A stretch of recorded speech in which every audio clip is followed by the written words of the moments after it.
Taste the Daily. தாலிக்கு தங்கும் திட்டத்தை அதிமுக அரசே நிறுத்தி வைத்திருந்தது.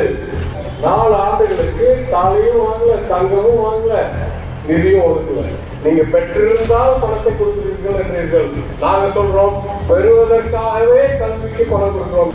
இந்த உலகத்திலேயே ஒரு கட்சி, ஒரு ஆட்சி ஊழலை பற்றி பேசுவதற்கு தகுதி இல்லை என்றால் அது உண்மையிலேயே பாஜக என்றதை தேர்தல் பத்திரம் இந்திய நாட்டை பங்களாதேச நாட்டை விட கீழே அழுத்தி விட்டார்கள். இந்த அரசாங்கம் பெரிய ஊழல்வாதி என்று ரெய்ட் அடிச்சு கேஸ் போட்ட தலைவர்களை வெள்ளையோட வெள்ளையாக்கி விட்டார்கள் பிஜேபியோட வாஷிங் மிஷின்.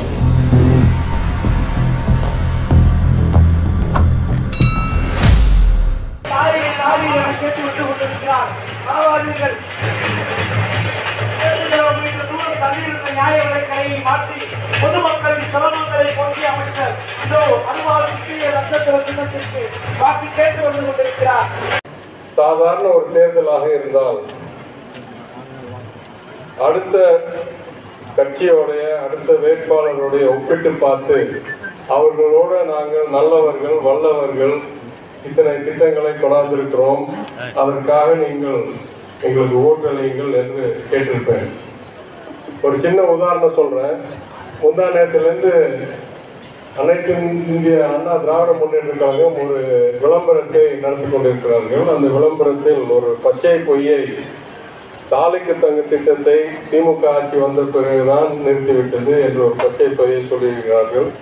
நான் சட்டமன்றத்தில் சொன்ன உண்மை, சட்டமன்றத்தில் சொல்றது என்ன, ஏன் அது தனி தகுதி என்றால், சட்டமன்றத்தில் தவறான கருத்தையோ இல்லை பொய்யையோ சொன்னால் அதை வைத்து அவங்க உங்க பொறுப்புல இருந்தே நீக்கிடலாம், சட்டமன்ற உறுப்பினராக இருக்கக்கூடாது என்று வழக்கு தொடர்ந்து இல்ல பேரவை தலைவரிடம் அந்த கோரிக்கையை வைத்து உங்களை பொறுப்பிலிருந்து நீக்கலாம். அப்ப அந்த சூழ்நிலையில் உண்மை மட்டும்தான் பேச முடியும் சட்டமன்றத்தில். சட்டமன்றத்தில் நான் சொல்லியிருக்கேன், நான் நிதியமைச்சராக வந்தபோது என் கவனத்துக்கு வந்தது, 4 ஆண்டுகள், அதாவது ஆட்சி மாறுறதுக்கு முன்னால 4 ஆண்டுகளாக தங்கமும் வாங்காம நிதியும் ஒதுக்காம தாலிக்கு தங்கும் திட்டத்தை அதிமுக அரசே நிறுத்தி வைத்திருந்தது. அதை வெளிப்படையாக சொல்லாம இருந்தாங்களே தவிர 4 ஆண்டுகளுக்கு தாலியும் வாங்கல, தங்கமும் வாங்கல, நிதியும் ஒதுக்கல. அப்ப நான் சட்டமன்றத்தில் கேட்ட கேள்வி, ஒரு ஆண்டுக்கு 690 கோடி ரூபாய் என்ற மதிப்பில் நடக்க வேண்டிய இந்த திட்டத்தை 4 ஆண்டுகளாக நீங்க செய்யவில்லை என்றால் எனக்கு பல கேள்விகள் இதற்கு பிறகு கேட்க கடமைப்பட்டிருக்கிறேன். முதல், 4 ஆண்டு கல்யாணம் ஆனவங்கலாம் எங்கே போனாங்க? தாலிக்கு தாலி இல்லாம கல்யாணம் போனாங்க. நீங்க தாலிக்கு தங்கம் திட்டம் கொடுக்குறீங்கன்னா கல்யாண நேரத்துல நீங்க அந்த தாலிக்கு தங்கத்தை கொடுக்கணும். இல்ல 1 மாசம் இல்ல 3 மாசம் 4 வருஷம் இந்த நிதியை கொடுக்கலன்னா எங்க இருந்து அவங்க தாலியை பண்ணி கல்யாணம் பண்ணாங்க? முதல். இரண்டாவது, 4 வருஷத்தோடைய பின்தங்கி இருக்கும் போது இந்த திட்டத்தை நாங்கள் திருப்பி ஆரம்பித்தாலும் படிப்படியாக பண்ணோம்னா ஒரு வருஷத்துக்கு 600 கோடி ரூபாய் 90 கோடி ரூபாய் தான் ஒதுக்க முடியும். அப்ப 4 வருஷத்துக்கு முன்னால கல்யாணம் ஆனவங்க எங்க இருக்காங்கன்னு கண்டுபிடிச்சு அவங்களுக்கு இந்த வருஷம் கொடுத்து, அடுத்த வருஷம் அதுக்கு அடுத்த வருஷம் கொடுத்து, இந்த வருஷம் கல்யாணம் ஆனவங்களுக்கு இனிமே 4 வருஷம் கழிச்சு கொடுக்கணும். இது எப்படி சாத்தியமாகும்? நீங்க ஒரு வருஷத்துக்கு மேல நிறுத்தி வச்சீங்கன்னா அவ்வளவுதான், அந்த திட்டம் இனிமே ஆரம்பிக்கவே முடியாது என்ற சூழ்நிலையில் நீங்க போய் நிறுத்தி வச்சீங்க. அதனால் தான் நாங்க சொல்றோம், நீங்க நிறுத்தி வைத்த திட்டத்தை எங்களால் திருப்பி துவக்க முடியாது. துவக்க முடியாததனால் அந்த அனைத்து 690 கோடி ரூபாயையும் இதே பெண்கள் நலனுக்கு இன்னொரு வகையில், அதாவது படிப்பிற்காக அந்த ஊக்கத்தொகையாக மாதந்தோறும் 1000 ரூபாய் கொடுக்கிற திட்டத்தை புதுமை பெண் என்ற திட்டத்தில் நாங்கள் செயல்படுத்த போகிறோம். ஏனென்றால் அந்த தாலிக்கு தங்க திட்டத்திலேயே உள்ளடங்கி இருந்தது கல்விக்கு ஒரு முன் உரிமை. ஏன்னா பள்ளியை தாண்டி 25,000 ரூபாய் 4 கிராம் தங்கம், கல்லூரியை தாண்டி விட்ட பிறகு கல்யாணம் என்றால் 50,000 ரூபாய் 8 கிராம் தங்கம். கல்வியை ஊக்குவிக்கிறதுக்காக தாலிக்காக தங்கம் இல்ல பணம் கூறினீர்கள். நாங்கள் சொல்கிறோம், ஒரு காலத்தில் பெண்களுக்கு திருமணம் அடைவதுதான் பெரிய இலக்காக இருந்திருக்கலாம். இன்றைக்கு முழு உரிமை, முழு சுதந்திரம் பெற வேண்டும் என்றதுதான் எங்களுடைய இலக்கு என்றதால் பெண்கள் கல்வி பெறுவதற்காகவே நாங்கள் பணத்தை கொடுக்கிறோம். நீங்க பெற்றிருந்தால் பணத்தை கொடுக்கிறீர்கள் என்றீர்கள். நாங்க சொல்றோம் பெறுவதற்காகவே கல்விக்கு பணம் கொடுக்கிறோம். யாரெல்லாம் 10ஆம் கிளாஸ் முடிச்சிட்டாங்களோ அவங்க வந்து பாலிடெக்னிக்கோ ஐடிஐ போனாங்களோ மாதந்தோறும் 1000 ரூபாய் அவங்களுக்கு ஒரு கல்வி தொகை. எத்தனை நாள் படிக்கிறாங்களோ அத்தனை நாளைக்கு கொடுக்கிறோம்.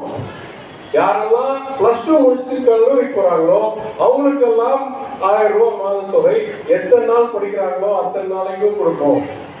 அப்ப என்னை பொறுத்த வரைக்கும் அவங்க ஏற்கனவே 4 வருஷம் அறிவிக்காமல் நிறுத்தி வைத்திருந்த திட்டத்தை திருப்பி துவக்க முடியாத சூழ்நிலையில் அதற்கு பதிலாக அதை விட சிறப்பாக ஒரு திட்டத்தை அதே நிதி அளவில் நாங்கள் செயல்படுத்தினோம். இது நான் சட்டமன்றத்தில் ஆற்றிய உரையை திருப்பி உங்களிடம் இங்கே ஆற்றுகிறேன். எனவே இந்த தேர்தல்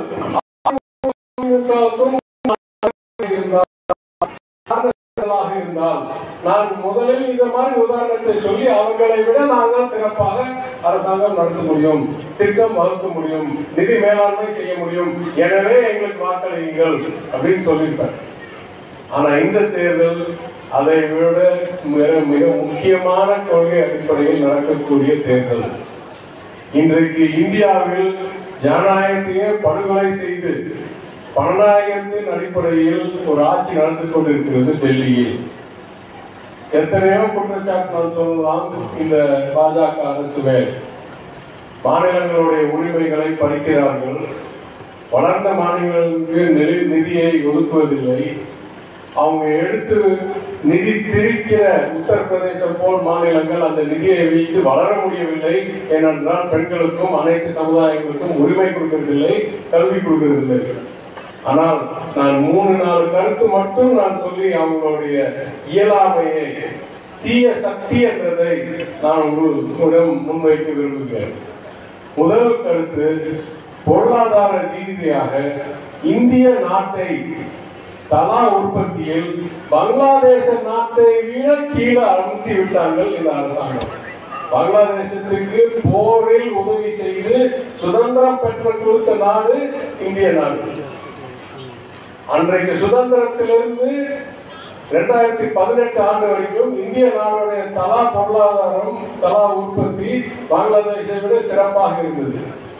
இந்த கையிலாகாத ஆட்சி வந்த பிறகு என்னாச்சு? 2018 இன்றைய வரைக்கும் பங்களாதேஷோட தலா உற்பத்தி இந்தியாவை மீறி போயிடுச்சு. இன்னைக்கு நம்ம 1 ரூபாய் இந்தியா அளவில் சம்பாதிக்கிறோம்னா அவங்க 1 ரூபாய் 20 பைசா சம்பாதிக்கிறாங்க தலா. இந்த அளவுக்கு மோசமான பொருளாதார கையாண்டு இருக்கிறது இந்த பாஜக ஆட்சி டெல்லியில். இரண்டாவது சொல்லுவேன், தற்கொலை, பொருளாதார தற்கொலை செய்யும் வகையில் பண மதிப்பிழப்பு அறகுறையா திட்டமிடாமல் ஒரு ஜிஎஸ்டியை கொண்டாந்து அதுக்கப்புறம் 200 மாற்றங்கள் ஒரே ஆண்டில். இன்னைய வரைக்கும் அந்த சேல்ஸ் டாக்ஸ், எக்ஸைஸ், விஏடி இருந்த அளவுக்கு ஜிஎஸ்டியிலிருந்து பணம் வராத சூழ்நிலை அரசாங்கத்துக்கு. அதே போல் உலகிலேயே கொடூரமான 4 மணி நேரம் அறிவிப்பில் ஒரு லாக்டவுன், ஒரு நெருக்கடி, யாருமே வெளியே போகக்கூடாது, எங்கே போகக்கூடாது, பல கோடி மக்களை தெரு தெருவாக ஒரு ஹைவேயாக நடக்க விட்டு பல பேர் உயிரிழந்தார்கள். இதே போல் படிப்படியாக இந்திய பொருளாதாரத்தை கொண்டு விட்டார்கள். மூன்றாவது சொல்லுவேன், எல்லா வகையிலும் நம் வாழ்க்கையில் அவர்கள் கையை திணிக்கும் போல் யார் எதை படிக்கணும், யார் எதை சாப்பிடணும், யார் எந்த மொழியை கற்றுக்கணும் என்ற அளவுக்கு மாநிலம் பட்டியலில் இருக்கிற ஒரு தொகுப்புகளில் இவர்கள் சட்டம் உருவாக்குறார்கள். கூட்டுறவு, சிறு துறைமுகங்கள், இந்த மாதிரி. அதனால் இவங்களை விட வேற யாரும் சுயேட்சையாக சட்டமைப்பு நடைமுறையில் இருக்கிற உரிமையை அனுபவிக்க கூடாது. 100% சர்வாதிகாரி சொல்லும் வழியில் தான் நீங்க செல்லணும் என்ற ஒரு கொடூரமான ஒரு நெருக்கடி சூழ்நிலையை கொண்டு வந்திருக்கார்கள். இறுதியாக சொல்லுவேன், ஊழலுக்கும் பாஜகவுக்கும் இருக்கிற நெருங்கிய உறவு. இந்த உலகத்திலேயே ஒரு கட்சி, ஒரு ஆட்சி ஊழலை பற்றி பேசுவதற்கு தகுதி இல்லை என்றால் அது உண்மையிலேயே பாஜக என்றதை தேர்தல் பத்திரம் விவரங்கள் நம்மளிடம் முழு ஆதாரத்துடன் நினைவூட்டுகிறது. 2014 ஆட்சிக்கு வந்த பிறகு இவர்களால் சுட்டிக்காட்டப்பட்ட 25 எதிர்கட்சி தலைவர்களை, பெரிய ஊழல்வாதி என்று ரெய்ட் அடிச்சு கேஸ் போட்ட தலைவர்களை அவங்க கட்சியை விட்டுட்டு பாஜக இணைந்த உடனேயோ இல்ல அவங்க கட்சியை உடைச்சிட்டு பாஜகவுக்கு ஒரு கூட்டணி கட்சியா வந்த உடனேயோ என்ன பண்றாங்க? எல்லா கேஸையும் வந்து செஞ்சு அவங்களுடைய பிஜேபியோடைய சலுகை வாஷிங் மெஷின் என்ற அடிப்படையில் இந்த வாஷிங் மெஷினில் போட்டு அவர்களை எல்லாம் வெள்ளையோட வெள்ளையாக்கி விட்டார்கள். பிஜேபியோட வாஷிங் மெஷின். இதுல அஜித் பவார், பிரபுல் பட்டேல், ஹிமாந்தா பிஸ்வா சர்மா, சஞ்சய் சேத், அசோக் சவான், எல்லா காங்கிரஸ், எஸ்பி எல்லா கட்சியிலிருந்து வந்தவங்களையும் வெள்ளையாக்கிட்டாங்க. இவங்களுக்கும் ஊழலுக்கும் இருக்கிற உறவு இது. அதற்கு மேல் தேர்தல் பத்திரத்தில் என்ன காமிக்கிறாங்க? லாபமே இல்லாத நிறுவனங்கள் பல 100 கோடி பாஜகவுக்கு தானமாக கொடுக்குறாங்க. எங்க வருது பணம்?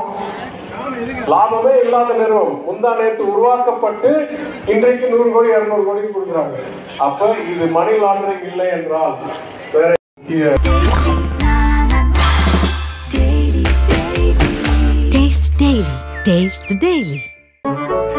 மின்னம்பலம்.com தமிழின் முதல் மொபைல் பத்திரிகை.